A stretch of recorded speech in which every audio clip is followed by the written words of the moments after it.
नमस्कार। जनमत हरियाणा में आपका स्वागत है। मैं हूं कमलकांत। आज हमारे साथ जुड़े हैं राजेंद्र तंवर जी।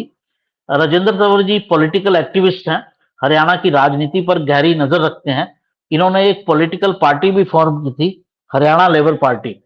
ये पार्टी इन्होंने 1990 के दशक में बनाई थी। 40 से ऊपर सीटों पर, 43 सीटों पर ये लड़े थे और 6% के करीब इनको वोट भी मिला था। तो आप समझ सकते हैं कि एक स्टेट यूनिट, एक स्टेट पार्टी का 6% वोट जो होता है काफी वोट होता है।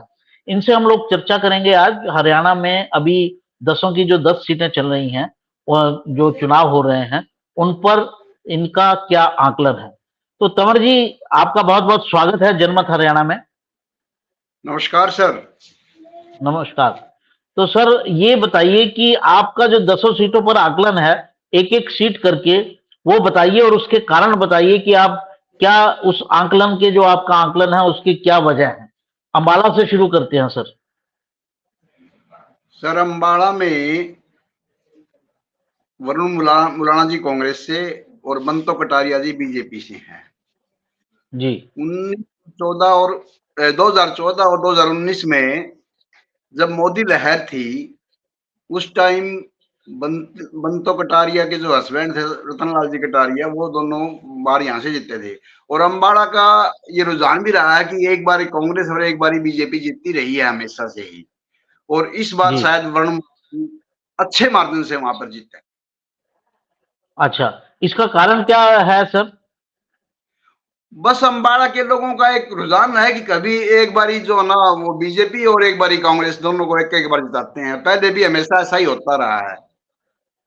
जी। इस बार ये थोड़ा सा एक जो दूसरे पक्ष के लोग हैं उनका ये कहना है कि ये सीट जो है वो कंप्लीटली शहरी सीट है। यहाँ पर 5-6 बड़े बड़े शहर पड़ते हैं, अंबाला सिटी, अंबाला कैंट, जगाधरी, यमुनानगर, चंडीगढ़ के पास पंचकुला और कालका। तो क्योंकि शहरी मतदाता का ज्यादातर रुझान जो है वो बीजेपी की तरफ देखा गया है, तो उनको लगता है कि ये सीट अभी भी इस बार भी बीजेपी का ही अपर हैंड रहेगा यहाँ पर। क्या आप इससे एग्री करते हैं?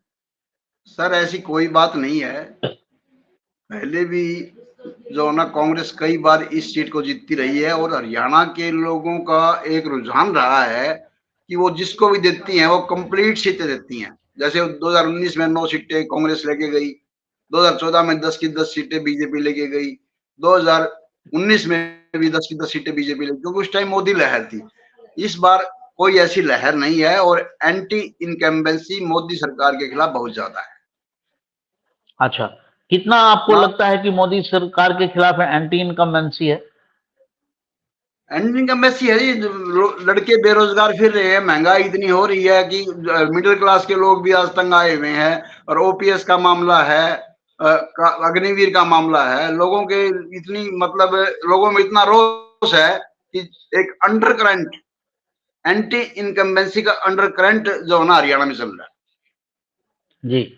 तो दूसरी सीट की बात कर लेते हैं। कुरुक्षेत्र सीट पर आपको क्या लगता है, वहां क्या स्थिति बन रही है? वहां 3 तरफा चुनाव है, तो क्या कॉम्बिनेशन बनेंगे फाइनली और क्या निकलेगा?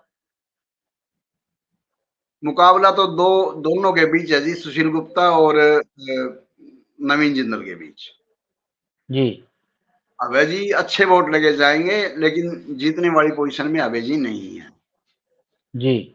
क्योंकि से ही ये सीट जो है ना नॉन जाट की रही है।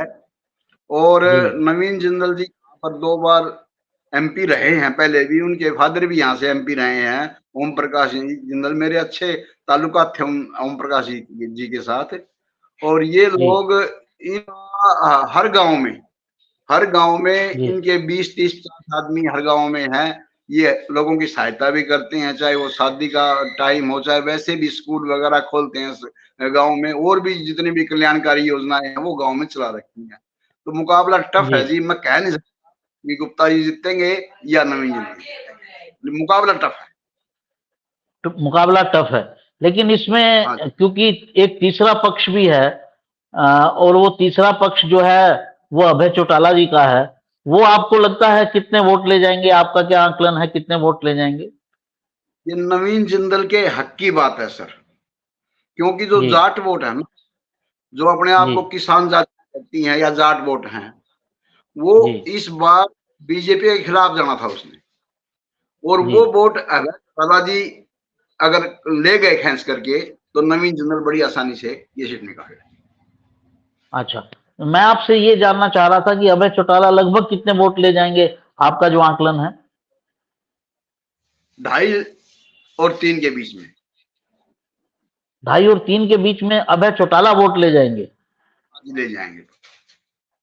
तो अगर ये 2.5-3 के बीच में ले जाते हैं तो सुशील गुप्ता का तो कोई कॉम्बिनेशन ही नहीं बनता है, क्योंकि सुशील गुप्ता और अभय चौटाला दोनों ही एक ही तरह के वोटों के ऊपर दोनों का दावा है, जाट समुदाय पर, जट सिख समुदाय पर, यही इनके वोटर हैं दोनों के, और उसमें तो से सर 3 लाख।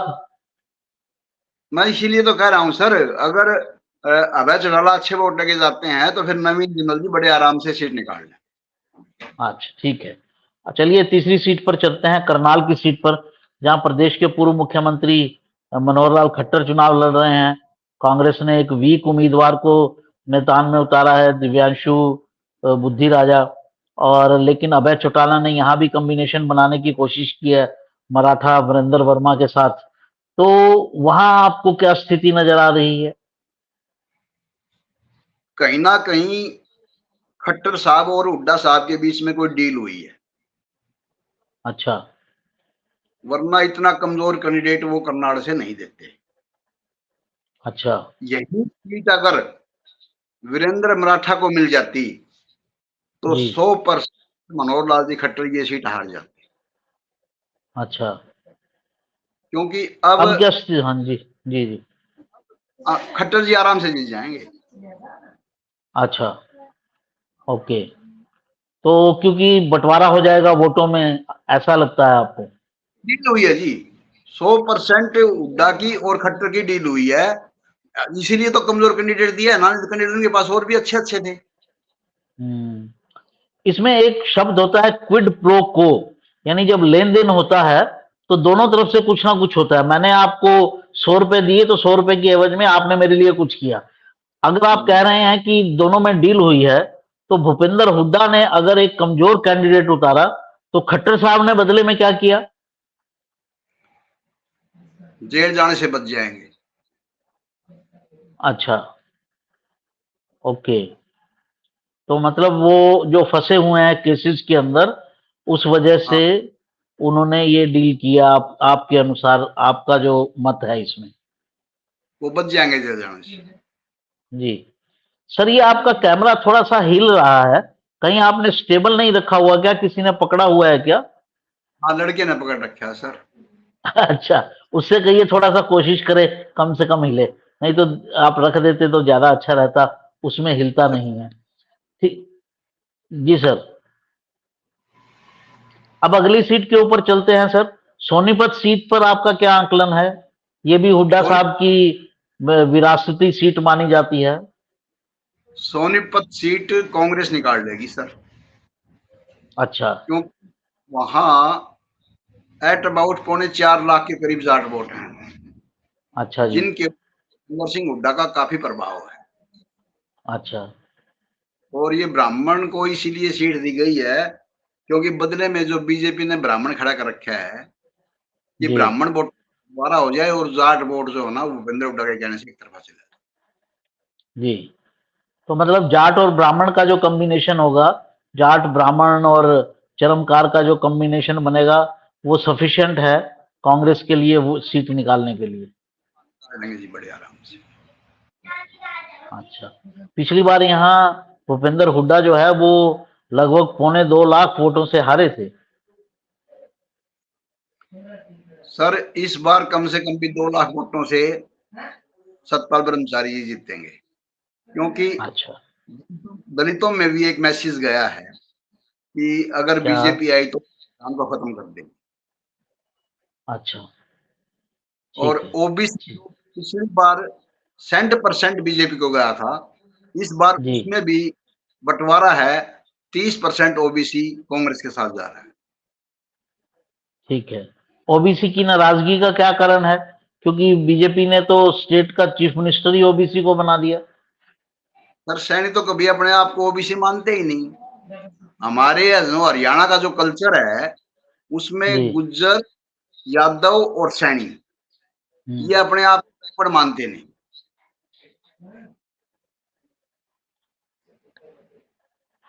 वो अपने आप को कभी ओबीसी नहीं मानते। ना ना ही कभी मीटिंगों में आते, ना ही कभी कोई प्रोग्राम करते ओबीसी के नाम पे, और ना, क्योंकि इनकी ओके। एक पॉकेट है सर, यादवों की अपनी पॉकेट है, गुजरों की अपनी पॉकेट है, सैनियों की कुरुक्षेत्र में एक छोटी सी पॉकेट है, तो इनको टिकटें मिल जाती हैं। टिकटें मिलने के कारण ये अपने आप को ओबीसी मानते नहीं है। थोड़ा सा जो मोस्ट बैकवर्ड क्लास के लोग हैं उनसे दूरी बनाकर रखते हैं। अच्छा, ठीक है। तो इसलिए क्योंकि ओबीसी का वोट जो है वो पूरा नहीं पड़ेगा, 20-30% का उसमें डेंट होगा, इस वजह से आपको लगता है कि ये जो कॉम्बिनेशन है वो एंटी इनकम्बेंसी की वजह से कांग्रेस के पक्ष में जाएगा, ऐसा आपका कहना है? हाँ, सोनीपत सीट कांग्रेस के पक्ष में जाएगी सर। जी। चलिए सर, अगली सीट पे चलते हैं। फरीदाबाद सीट पर आपका क्या आंकलन है? टक्कर है जी मुकाबले की, अच्छा। क्योंकि महेंद्र प्रताप की जो ईमानदारी और जो उसकी शराफत है ना, जी। वो काम कर रही है, वरना कृष्णपाल जी आराम से जीत जाते। महेंद्र पाल के मुकाबले में आने से ये सीट में ये फंस गई है सीट। हम कह नहीं जी। सकते कि कौन पार्टी। अच्छा, उसका क्या कारण बन रहा है कि कह नहीं सकते? क्या लोगों की अभी क्लैरिटी नहीं है? सर गुज्जर वोट जो है ना वो बटेगा। ठीक है। गुज्जर वोट बाहुल्य है, गुज्जर वोटों का यहाँ फरीदाबाद में, तो गुज्जर वोट बटेगा। और जो दलित वोट है वो जाएगा कांग्रेस की तरफ, और जो उसमें डेंट है, थोड़ा सा डेंट है, और ओबीसी वोट भी जाएगा बीजेपी की तरफ, उसमें भी थोड़ा बहुत डेंट है। टक्कर अच्छा, है मुकाबले, कह नहीं सकते कौन जीतेगा। ठीक है। मतलब दोनों में अभी आपको किसी का एज लग रहा है क्या? अभी तो कृष्णपाल का है जैसे। कृष्णपाल का एज है? आपका कहना है कि असली जो फाइनली कृष्ण? वो आएगी ना सर, हाँ। हमारा जो असली वो इस 5वें चरण के बाद उठेगा यहाँ हरियाणा में। जी। अच्छा, इसमें अभी मैंने कल यहाँ पर मोदी जी भी आ रहे हैं, अंबाला में आ रहे हैं, गोहाना में आ रहे हैं, उनका कुछ असर पड़ेगा तो क्या आना उनकी रैलीज का?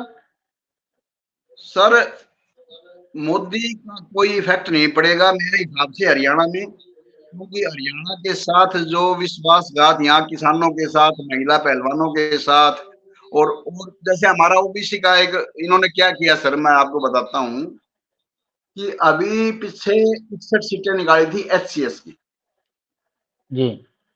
उसमें से 13 सीटें आरक्षण के हिसाब से मिलती थी एससी समाज को, और जी। 11 सीटें मिलती थी आरक्षण के हिसाब से बीसी समाज को। जी। इन्होंने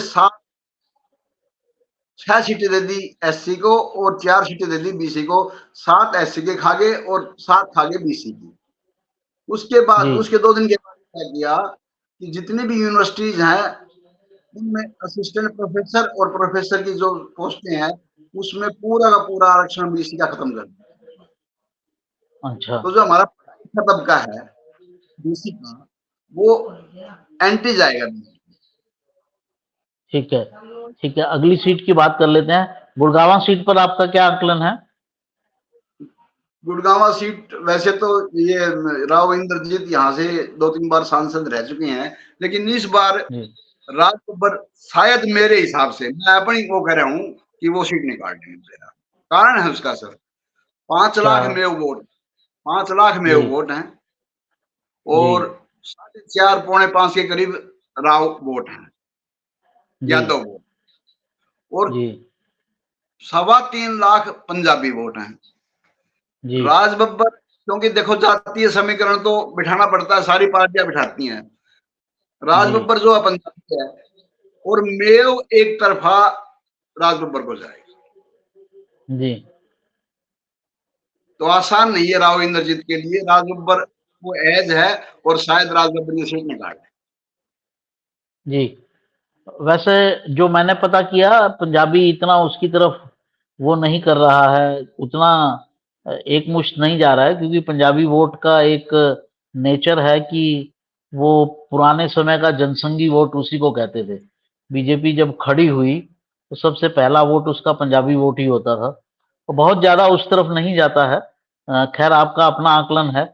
सर मैं भिवानी। जी, इलेक्शन उठेगा ना हरियाणा का, जी, वो 20 के बाद उठेगा, 21, 22 और 23 3 दिन, मतलब पूरा इलेक्शन जो हो ना वो पीक पे आ जाएगा, और उसके बाद बिल्कुल क्लियर पोजीशन हो जाएगी कितनी सीटों पे कौन जीता। जी, जी, मैं समझ गया आपकी बात। अभी हम आज की तारीख में आकलन कर रहे हैं। आज 17 मई है, तो हम 17 तारीख को कर रहे हैं। आपका थोड़ा कैमरा नीचे चला गया, आप थोड़ा नीचे हो गए। बेटे को बोलिए ज़रा थोड़ा-सा ऊपर कर लेंगे कैमरा। हाँ, बस ठीक है, बहुत है, बहुत है। तो अब अगली सीट की बात करते हैं, भिवानी महेंद्रगढ़ की जो सीट है, वहाँ आपका क्या कहना है? भिवानी महेंद्रगढ़ के लिए इस बार धर्मवीर का मुश्किल है सर। रणबीर एक तो मुश्किल है। एक तो जाट वोट धर्मवीर से खिलाफ है, जी, क्योंकि ये किसान आंदोलन का असर भिवानी में बहुत ज्यादा है। जी, और यादव वोट वो एक मुश्त जो है ना इसको जाएगा रावदान से। जी, 4.25 लाख के करीब जाट वोट है और 3.5 लाख के करीब यादव वोट है। जी, जी, इसमें जो एससी वोट है, खास करके चमार वोट जिसको हम बोलते हैं, वो जी, 80% वोट कांग्रेस को जा रहा है। जी, राजपूतों में भी नाराजगी है, जी। तो राजपूतों में भी अच्छा, बंटवारा होगा। मैं एक चीज जानना चाहता हूं कि हरियाणा के चरमकार वर्ग के ऊपर शैलजा का कितना प्रभाव है? आज की तारीख में शैलजा जो है ना सबसे मोस्ट सीनियर लीडर चरमकारों की है। तो क्या वो अपने वोट को ट्रांसफर कर सकती हैं इधर या उधर? कर सकती हैं सर। भिवानी में कितना कर सकती हैं? भिवानी में तो बता दिया ना मैंने, 80% वोट कांग्रेस को जा रहा है चरमकारों का। नहीं, पर बात ये एक मैं जो कहना चाहता हूं, देखिए जिस तरह से हुड्डा साहब ने जो एसआर के ग्रुप है, जिसकी मेंबर शैलजा जी भी हैं, ऐसा हाँ जी। उन्हीं के नाम से पहला नाम उन्हीं का है। जिस तरह से उसको खुड्डे लाइन लगाया है, अगर देशी भाषा में कहा जाए, तो कहीं शैलजा भी कांग्रेस के जो एसआर के विरोधी या हुड्डा गुट के जो प्रत्याशी हैं, जिनमें राव दान सिंह भी आते हैं, उनको भी खुड्डे लाइन लगाने की कोशिश करेंगी? ऐसी अभी तक कोई बात नहीं आई है सर। जी, अभी तक किसी प्रकार की कोई बात, जैसे किरण चौधरी हमारे यहाँ भिवानी में है, वो एसआर जी, गुट की मेंबर ही है, लीडर है। जी, जी, तो जी, सामने जो राव दान सिंह के लिए भिवानी में भी तो सामने भी काम कर रहे हैं। ऐसी कोई बात नहीं सर। जी। चलिए अगली सीट पे चलते हैं। हिसार सीट के बारे में आपका क्या कहना है? जेपी जीतेगा सर, 100%। जेपी। ओके, ठीक है। वही कॉम्बिनेशन जो स्टेट में और जगह काम कर रहे हैं, वो भी जेपी के पक्ष में काम कर रहे हैं। हाँ जी। और सिरसा सीट? शैलजा जी जीत रही हैं जी, ठीक काफी है। अच्छे तो मार्जिन। आपसे ठीक है। तो आपसे शुरू में बात हुई थी, तो आपने कहा 5-5 सीटों पर अभी की स्थिति लग रही है। तो ये जो आंकलन आपने किया, उसमें से तो 7 से 8 सीटें जो है कांग्रेस को जा रही हैं। नहीं सर, 7 से 8 क्यों जा रही? कुरुक्षेत्र, करनाल, फरीदाबाद, और आपका 3 हुई। एक सीट अंबाला? नहीं, अम्बाला। अंबाला तो आपने कहा नहीं, अंबाला तो आपने कहा। एक हरियाणा का कल्चर भी रहा है सर, ये जिसको देते हैं ना वो एक मुफ्त सीट देते हैं, कहीं इस ट्रैप में बीजेपी फंस ना जाए। अगर 20 तारीख, 21 एक बार तारीख को दोबारा से करते हैं, बीच में इंटरनेट कट गया था। 9-10 सीटें जो ना कांग्रेस ही ले जाए, ये भी हो सकता है। 10 की 10 सीटें कांग्रेस भी ले जा क्यों? सकती है। हरियाणा का, हाँ जी, जी। तो अभी 5 सीटें को आप कौन सी मान रहे हैं जो कांग्रेस को मिल रही हैं और 5 बीजेपी को कौन सी? अंबाला आपने कहा कांग्रेस को, कुरुक्षेत्र पर आपने बीजेपी का एज बताया, करनाल बीजेपी, करनाल बीजेपी, अंबाला आपने कांग्रेस करना नहीं, अम्बाड़ा कांग्रेस, अंबाला आपने कांग्रेस को बताई। हाँ जी, अम्बाड़ा कांग्रेस को, कुरुक्षेत्र और करनाल बीजेपी को। जी। और सोनीपत कांग्रेस को। सोनीपत और आपका रोहतक, हिसार, सरसा और 3-4 सीटों पे टक्कर है जी। मैंने बताया ना आपको, फरीदाबाद में टक्कर है, ओके, ओके। भिवानी में वो सीटें किसी भी तरफ जा सकती हैं। किसी तरफ जा सकती है। तो हरियाणा के आज की लोगों का तारीख में आपके अनुसार, मैं एक छोटी सी बात बताऊं आपके सर आपको, अनुसार जी, जी, बोलिए। क्योंकि 20 तारीख के बाद मैं इसलिए कह रहा हूं, क्योंकि जितने भी जो सेंट्रल लीडरशिप है, चाहे वो बीजेपी की है चाहे वो कांग्रेस की है, जी, सबका सारा का सारा हरियाणा पे रहेगा। 10 जी, सीटें हैं और 10 सीटों का एक महत्वपूर्ण योगदान है सेंटर की राजनीति में, क्योंकि ये दिल्ली जी, के दिल्ली के 3 तरफ से घिरा हुआ स्टेट है हरियाणा। जी, जी, इसका एक कल्चर रहा है कि हो सकता है कि सारी की सारी सीट ही कांग्रेस ले जाए। जी, तो मैं जी, इसलिए कह जी। रहा हूं कि आप 22 तारीख को आप बात कर लेना, मैं बता दूंगा आपको सारी की सारी। ठीक है, ठीक है सर। आप हमारे साथ जुड़े सर, बहुत-बहुत आपका धन्यवाद। आपने अपना आकलन पेश किया, अपनी जो है अपनी बात सफाई गोई से साफ गोई से रखी और अपनी जो है आपने बताया कि किस तरह से कांग्रेस इस समय प्रदेश में आगे चल रही है। बाकी आकलन जो है वो 20 तारीख के बाद हम करेंगे, आपसे फिर मुलाकात होगी सर। बहुत-बहुत आपका धन्यवाद, नमस्कार। आपका भी धन्यवाद सर कमल जी। हरियाणा की हर राजनीतिक खबर के विश्लेषण के लिए हमारे चैनल जनमत हरियाणा को लाइक, शेयर और सब्सक्राइब करना ना भूलें। साथ ही बेल आइकन को भी प्रेस कर लें ताकि हर वीडियो की अपडेट आप तक पहुंचती रहे।